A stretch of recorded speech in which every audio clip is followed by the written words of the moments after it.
Hey there, nature lovers. Deidre here from Our Upcycled Life. Are you ready to bring the beauty of the outdoors right into your living space? In today's video, I'm going to show you how you can create stunning home decor using free things from nature like branches, stones, flowers, pieces of wood. The best part, each creation is unique and free to turn into home decor. You're going to love the rustic and organic vibe it brings to your home, and we've got lots of work. So let's bring the outdoors inside. Today's video is all about connecting with nature and upcycling our findings into lovely home decor. I've got driftwood, flowers, branches, and rocks, all set to transform into beautiful decorations. It's easy, eco-friendly, and a whole lot of fun. Let's get started. I was so lucky to find this flower press at the thrift store. It was super affordable, and I thought, why not give it a try? It's so easy to use. I just headed out to the garden, I collected some flowers and pressed them in this flower press. And if you don't have one of these, you can always just use a book and put something heavy on it and leave it for a few weeks. And this one is one that I did a few weeks ago. It's simply gorgeous. Now we have some daisies, some leaves to experiment, and once they're all done, we can use them in our DIY projects. I set these flowers aside and let them dry for a few weeks, and now it's time for the big reveal. Look how beautiful they turned out. All these flowers were freshly picked from my garden and then pressed. The best part is you can use them in various ways with your paper crafts, decoupaging them onto glass jars. The possibilities are endless. And if you ever need inspiration, hop onto Pinterest and search for dried flower DIYs to find countless ideas for using these creations. This next DIY project, we're going to explore the magic of fresh flowers combined with watercolor paper. Although using regular computer paper works too, I find that the watercolor paper yields the best results, so don't hesitate to try both and see what works for you. Let's start by taking a sheet of that watercolor paper and gently folding it in half, and now it's time to venture out into the garden to find some black-eyed Susans. That's what I'm going to use for this project. I'm very gently removing those petals. I find that the center part of the flower is a bit too thick for this project. You just want thin leaves or thin petals. I've laid them out in a flower design on top of that watercolor paper. And then I'm going to get a page protector or a plastic sleeve and lay it over top of those petals.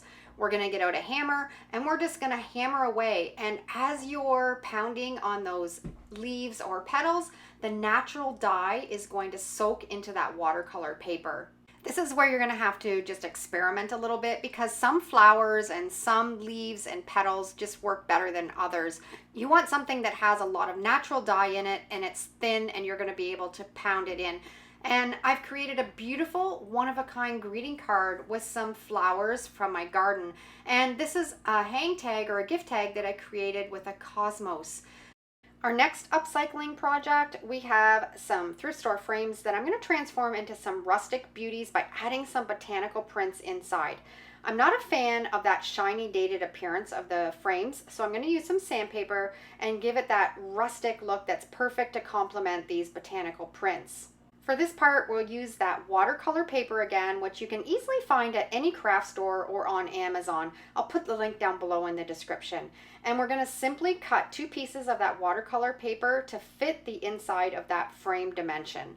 There are so many frames at the thrift store, they're a dime a dozen, so you're going to be sure to find something that will work for this type of a project. Now comes the fun part. I gathered some leaves from my garden, I got some acrylic paint and created some unique stamps. By dabbing the leaves with paint, you can use these stamps to create beautiful botanical patterns on watercolor paper.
Next DIY project, bringing the outdoors inside. I found a dried branch from one of my trees and I trimmed it down to the perfect size. This branch is going to become a fantastic trellis for one of my houseplants, allowing its leaves to gracefully trail up. My pothos plants need some love, so I decided to gently guide its trails up onto this twig with just a few twist ties. I created this beautiful trellis for it. Trellises in stores can be really expensive, but believe me, using this simple branch from your yard is just as beautiful and it won't cost you a dime. Next is a piece of driftwood I found during a beach stroll. I brought it home with me and I decided to give it a little makeover. I applied one coat of my homemade white chalk paint and then let it dry completely. Next, I printed off my graphic on my laser printer, ensuring that I reversed the text and resized it to fit the driftwood perfectly. I attached the graphic using my Mod Podge mat and placed it on the driftwood to make sure it was centered in exactly where I wanted it. I smoothed out any bubbles or wrinkles and I set it aside and let it dry for 24 hours. After the 24 hours, I took a damp rag and I gently dabbed it on the paper. And as I do this, you're going to see the graphic start to show through. I'm going to carefully rub off the paper, leaving the graphic beautifully imprinted on this piece of driftwood. Now, whenever I look at this beautiful piece of driftwood, it's going to remind me of that lovely day I spent at the beach. To protect the graphic, I'm going to add a little bit of shine and I sealed it with some polyacrylic sealer.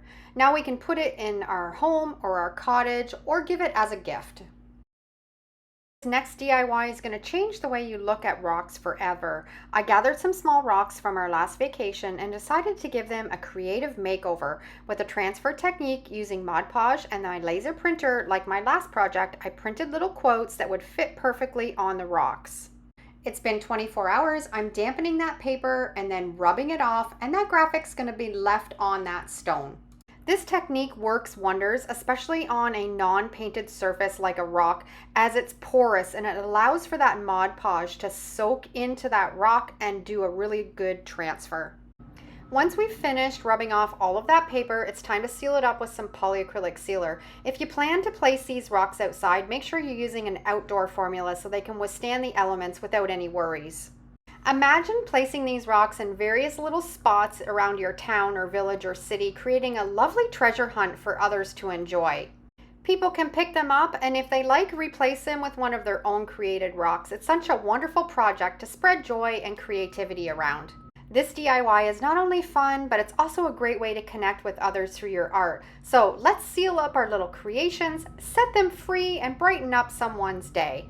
I hope you've enjoyed today's upcycles from nature. Let me know down in the comments which one was your favorite. Thanks for watching and take care.